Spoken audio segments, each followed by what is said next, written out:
Hello everybody and welcome back to Star Trek Sundays. It's been quite a while since my last Star Trek themed video, but I'm pleased to be back today looking at Playmates Transporter series, and in particular the next generation figures in this series. Each of these figures was released individually, and the whole conceit of this line is that you have these characters mid-transport. So you have half a figure that is fully formed and the other half that is transparent. And of course, each one has their own mini transporter stand and transporter background, and we'll take a look at how effective this is when we put them all together a little bit later in the video.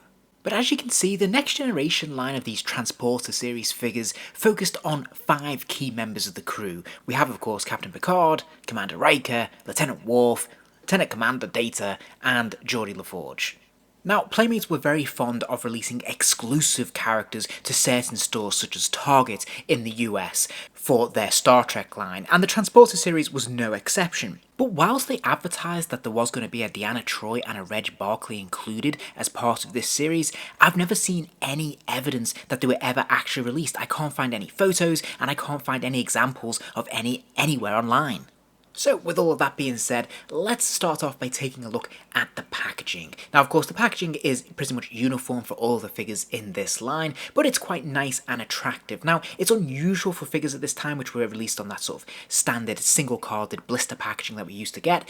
These are much more ornate, they're much more bulky packaging, it's in a slightly trapezoid kind of shape. Of course, this is to house a transporter inside, and it looks pretty nice, I have to say. It actually looks like its own mini display, which is why I think we see so many of these still mint in their packaging all these years later, because you didn't really need to take the figure out in order for it to look pretty impressive. The art design is pretty generic. It is essentially just the side of a planet and some stars, a bit of a star field behind it, and a satellite moon there, but it looks quite colourful, it's quite nice and evocative of the spirit of the show, so I think this works perfectly well. Now, one minor little nitpicking gripe is that the Star Trek logo they've used there has obviously been taken from the original series movies, and it doesn't really feel like specific to the next generation, which would have been nice to just shake that up a little bit.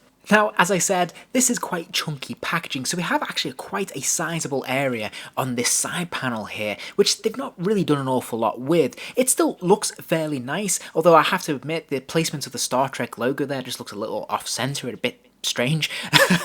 And I wish, in hindsight, as a collector, it would have been very nice if they'd included an image of each individual character so that each one felt unique and distinct, so you could stack these up on your shelf on their side profile.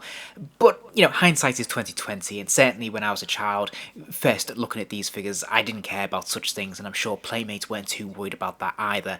Now, if we look at the reverse of the packaging, I think they've done a really nice job with this. I really like that simple black star field in the background against these very bright, vibrant colours of the actual toy in action, all lit up there. I think this looks really fun, it's quite nicely done, and yeah, it's very evocative. Plus, we can see the other characters in this series as well, which I've always liked, and I think this looks really good and pretty presentable all these years later.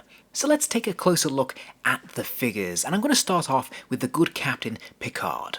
Now I have to admit, looking at this figure without the context of the transporter, it looks pretty unusual because you're seeing a figure that's half out of phase and it looks a little bit strange. But if nothing else, you can say that it is quite colourful and fun to look at.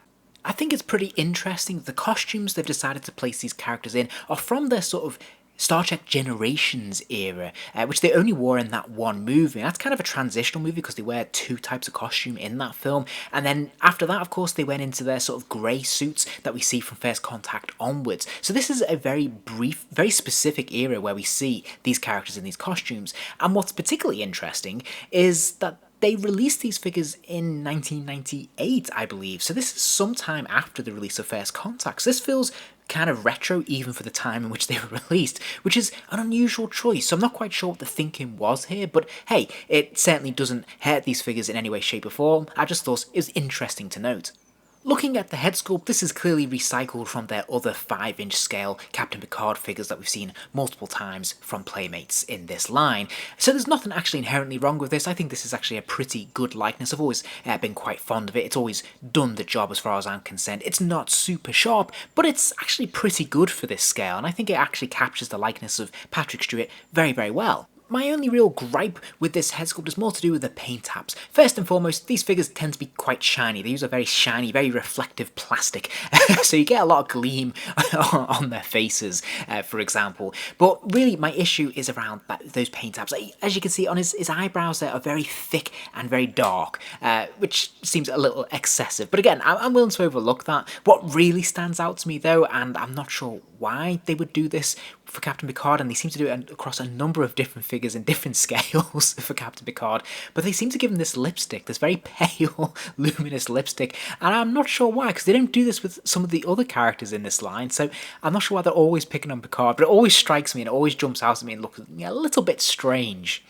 The body sculpting is quite nice on all of these figures. It certainly looks in proportion and looks pretty neat. They do tend to recycle some of the parts, but actually there's a lot more individuality and uniqueness to each sculpt than you would think at first glance. If you put these figures together, you can see there's actually a lot of differences between them, which is pretty nice and quite nuanced.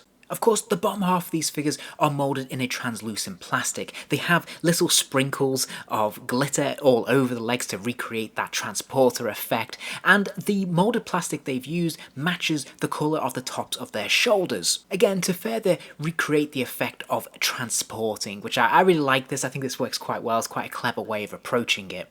Now, if we shine a light behind this figure, we can really see that this lights up and makes the figure glow, and it looks really good, and that's ultimately what the aim of this effect is supposed to be.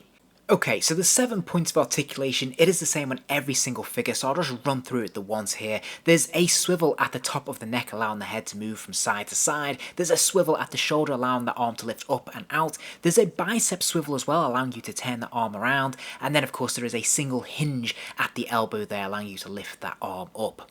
There is another swivel at the waist this time, so again, you can move from side to side. And then we have this very unfortunate thigh swivel at the top of the thigh, so it kicks the legs out at a diagonal sort of angle, and this never really works or looks very good. Now, there is a final joint at the knee where you can bend that to about 90 degrees. But a word of caution, because as you can see, as you're moving this figure's joints, you're definitely going to get some of that glitter onto your fingers, so you're probably not going to want to position these too much, because eventually this glitter will just come off completely and you'll be left with a figure that doesn't have any of that sparkle. Okay, so let's look at the transporter base, and what's quite nice about each of these bases is that they are personalised to the character that they come with, so you can see quite clearly this says Captain Jean-Luc Picard on the base there. You'll also notice there is a little peg stand there for you to be able to support your figure when you stand on the base. Now, the backing board is quite nice. This is a solid plastic piece with a sticker to emulate the transporter room effect that we see in the transporter. This is very specific to the next generation. It looks pretty authentic and pretty nicely done. I did want to point out that you will notice there are these unfortunate holes at the bottom, 4 of them in total, and this is where it's been strapped in and held into the packaging, so this is a little bit distracting and a bit disappointing. And on some of them, you will notice with age that the sticker, the transfer, is actually starting to come away a little bit, and so it can look a little bit warped. But pleasingly, they did have the forethought to make these 2 separate pieces, and they just slide into each other and slot in very easily and very comfortably. And the great thing about this is that it does give us a little bit more versatility in how we want to use this, and I'll come back to this towards the end of the video. And of course, once it's fully assembled, you can take your figure and stand him on the base by sliding his foot into the peg hole there, and he'll be nice and secure and looks pretty good. And that brings us nicely to the main feature of this figure, and that is of course the transporter lights and effects. To activate them, you simply press the name tag panel and voila!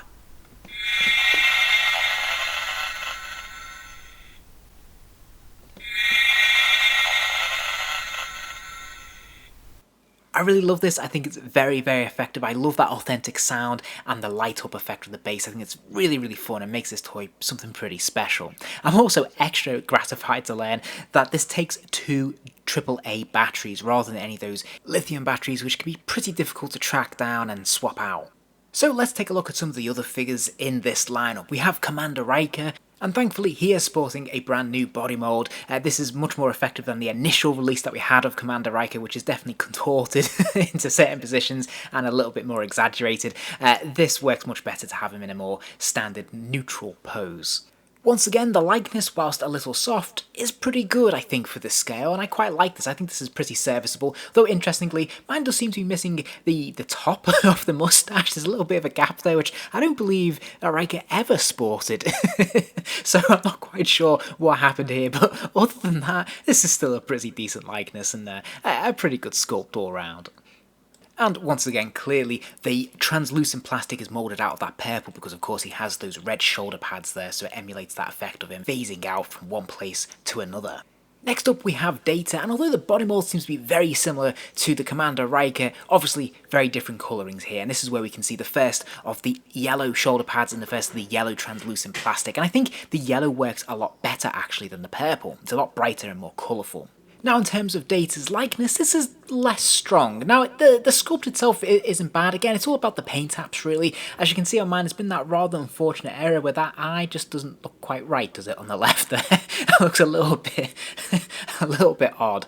But yeah, all in all, again, a fairly soft likeness, but it's still pretty effective. It does the job. Then we have Geordi, and again, very, very similar to Data in terms of colouring and body mould. But pretty effective, it looks very, very nice, and as I said, those sparkles and that yellow translucent plastic works really well, I think. As for the head sculpt, well, I have to say I think Geordi is probably one of the best in this line, helped by the fact that they haven't had to worry too much about detailing around the eyes, but I think this is genuinely a really good likeness in this scale for LeVar Burton, and I think they've done a really nice job of this. Yes, the visor is obviously a little bit too thick and clunky, but I'm willing to overlook that. I think this is pretty effective. I'm pretty impressed with the paint apps on this as well. They've kept that nice and neat, and they haven't really blurred the paint between the silver and the gold. I think this looks really nice. Now, on the initial Geordi release from that very first wave all the way back in 1992, you could actually remove the visor and he had the white eyes underneath. I thought that was a really cool touch. That doesn't seem to be the case with this figure. I didn't play with it too much, but it didn't really seem to want to come off this time around, so I wasn't going to force it. It looks like it's been glued in. And then finally, we have Lieutenant Worf. Now, they have just reused that initial Worf body, but as you can tell, this is a very different sculpt. This is pretty much unique to Worf. I don't think they use this on any other figure. It's obviously a lot broader, a bit taller, and a lot more chunky. He also looks a little bit out of proportion, I would say, a little bit too big and a little bit too gawky and awkward looking. Like, he's particularly difficult to sort of pose into anything that doesn't look silly or strange. And in terms of the likeness, this is also slightly off. Now, it's not a bad sculpt. Definitely, it's got those fantastic Klingon ridges in the forehead, which look great, but there's something about this that just doesn't look quite right to me. And do you know, I think it's to do with the eyes and the eyebrows. They just look a little bit too pointed, too arched, a little bit too angry, a little bit too mean to be Worf. I could be doing a disservice. At the end of the day, this is still a pretty good likeness. I think they've done a very nice job with this sculpt. In particular, the paint apps as well, adding some detailing, some shading around those ridges in particular is a nice touch and shows a little bit of care and attention, which is good. But yeah, there's something about the expression on the face that just doesn't feel like Worf. It's a little bit too pinched and a little bit too angular and angry, I think. And as a quick comparison between two figures, obviously we have Worf here and Riker there, so you can really see the differences in the body sculpt here in the moulding, and you can see obviously Worf is a lot bigger and a lot chunkier, but also slightly more awkward in terms of the way he's positioned because of those thighs and that terrible diagonal V-cut that they have. And to make matters worse, he's slightly too large for the base.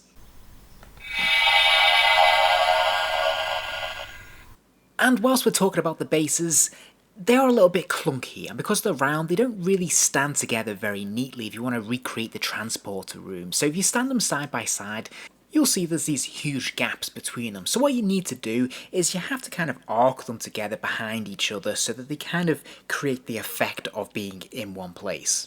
Now, alternatively, what you can do is you can obviously remove the stands from the base and line these up. Now, again, if you put these in a straight row, they're going to look pretty nice next to each other because you're closing that gap, but what you could do is obviously just arc these, the end couple on either side, and you've got more of that sort of spherical kind of shape with the transporter room. And if you're industrious, I don't see why you couldn't print off a nice platform base and stick these on it, and you could actually recreate your own transporter room by hand.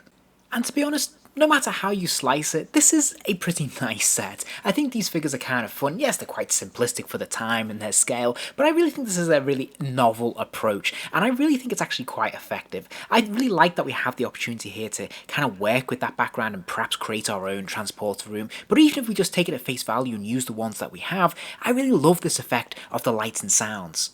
And for me, this is a really fun set of Star Trek figures from a bygone era, and it just evokes a spirit and a toyetic quality that we don't often see these days. So for me, this is really imaginative, quite fun, and a nice collectible to have.